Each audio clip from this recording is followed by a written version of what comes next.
Today, the perception of small spaces has dramatically shifted through the utility of current social trends. While economic challenges and overpopulation have normalized the occupancy of small spaces, social media has reshaped the narrative, showcasing small spaces as desirable and ideal living arrangements. Popular television shows, blogs, and influencers have turned small spaces into a symbol of contemporary living rather than a mark of social status. Despite the historically negative connotations of small spaces, they are gaining more social and cultural significance in the contemporary world. In the early modern period, small spaces had a classist interpretation where important people inhabited large spaces, while the lower class occupied hallways and servants' quarters. Today, with overpopulation, social trends, and the current economy, people are more inclined to normalize living in small spaces. On one hand, people choose to live in small spaces like mobile homes. Instead of an unspoken servant-server division emphasized by the paradox of small versus immense spaces, in our current time, there is a duality between those who choose and those who have to occupy small spaces.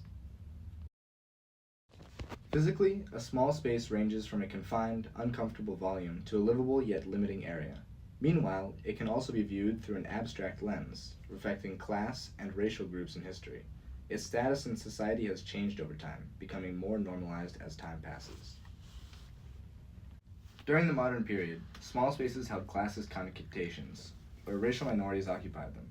They were seen as an escape, a refuge, or a prison. Around 1650, the Cape Coast Castle was built in Cape Coast, Ghana, and has exchanged hands many times throughout history, from the Dutch to the British. The above-ground floors of the castle were designated for offices, living quarters, and a church for the slavers and merchants who worked inside the castle. The large windows, white walls, and seaside views made it a lavish and comfortable place to live. In contrast, the dungeons built underneath the fortress are entirely invisible from the outside.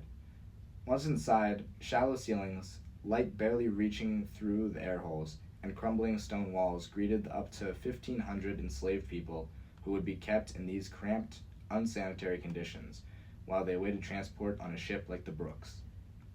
The hierarchy is clearly shown.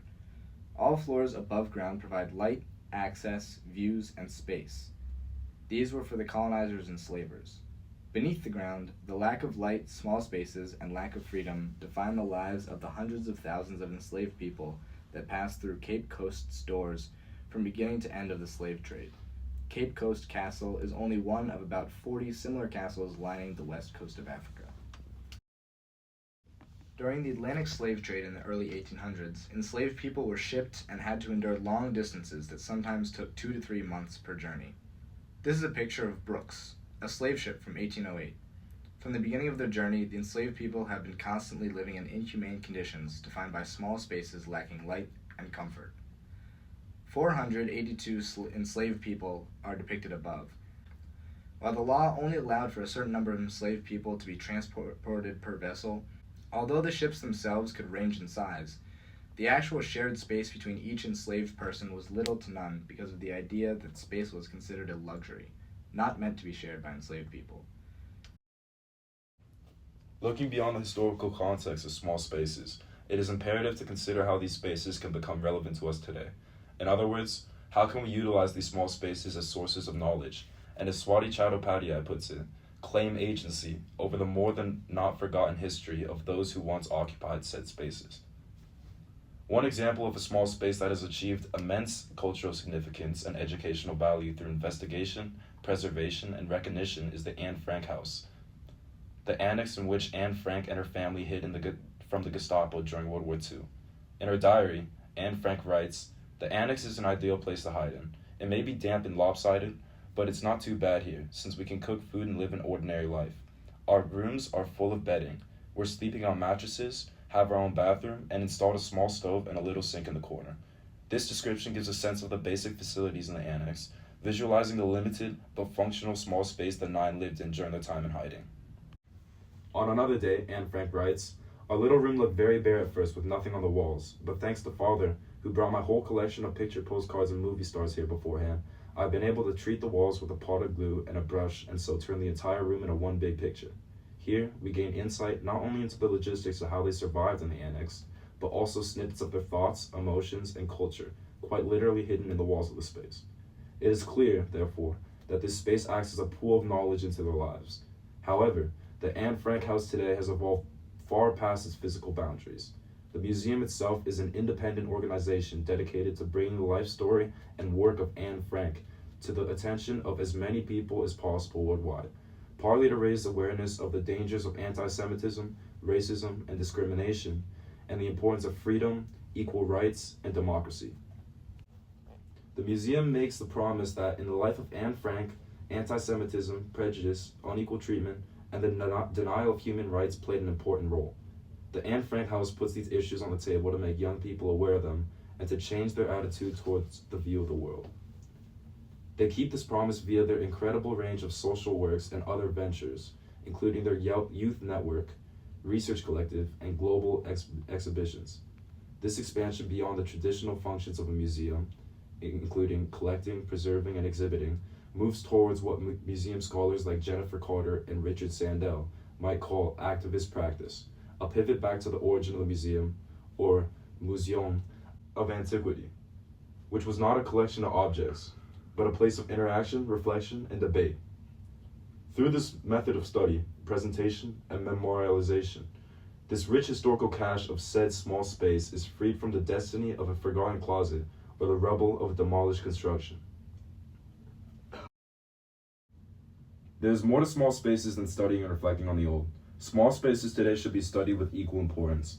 This includes two types of spaces, the first being tiny homes and the second being van life. Tiny homes initially gained traction from magazines and the TV show Tiny Homes.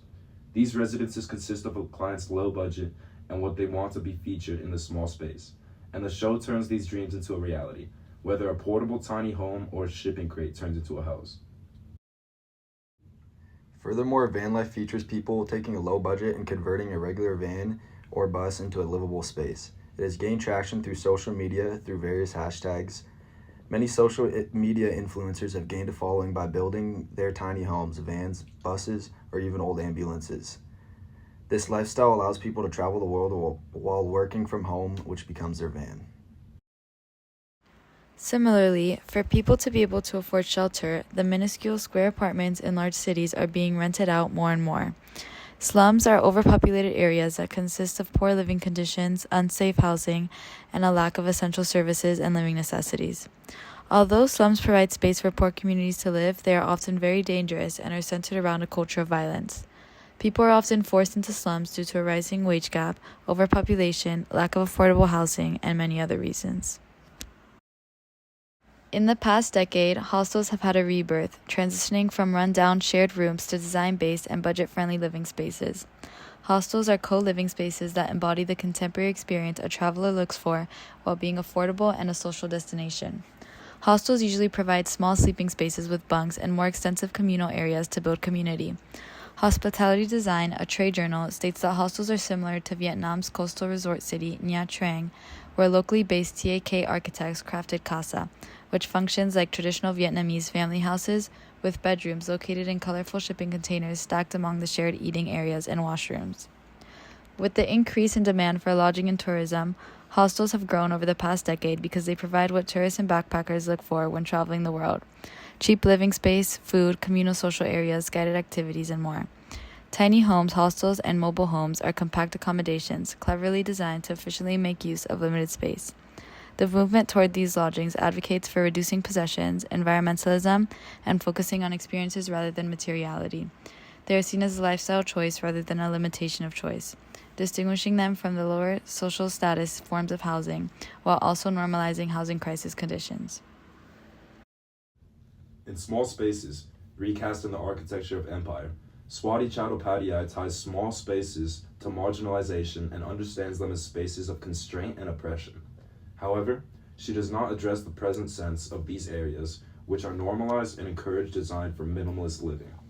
Within the context of current times, small spaces are tied with freedom, mobility, and sustainability, contrasting Chattopadhyay's interpretation.